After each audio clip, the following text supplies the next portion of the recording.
550 метри кубни вода за пиење како дневна потрошувачка во населбата Стар Караорман го вклучи алармот во јавното предпријатие ИСАР, изјави денеска директорот Здравко Коцев.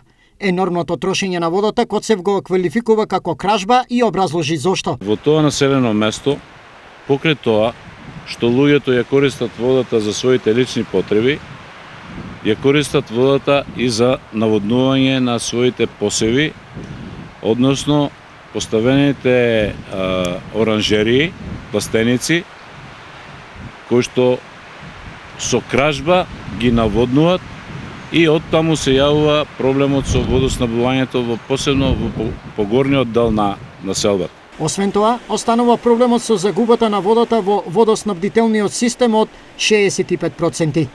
Проблемот е дотолку поизразен што вкупниот долг на жителите од оваа населба за потрошените количини од вода достигнаа севкупно над 1 милион денари. Зошто? Одредени луѓе не можат да сватат дека таа вода е навистина скапа, таа вода е озонирана, хлорирана и до таму патува низ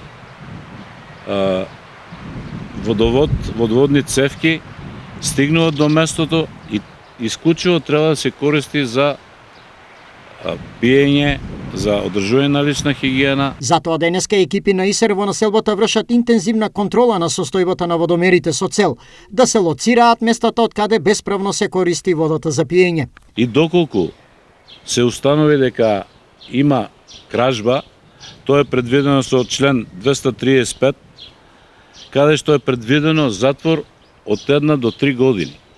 Караорман, според Коцев, не е единствена населба во Штип каде бесправно се користи водата за пиење. Ваков случај е забележен и на улицата Косовска. Разликата во тежината на проблемот е што од нелегалното користење на водата во Караорман, дел од тамошните жители остваруваат профит, наводнувајќи ги своите оранжериски насади. Висината на наплатата и во време на пандемија го одржува нивото од 85%. Најголема ставка во трошоците на ИСР е потрошувачката на струја. Месечната сметка изнесува 3 милиони денари.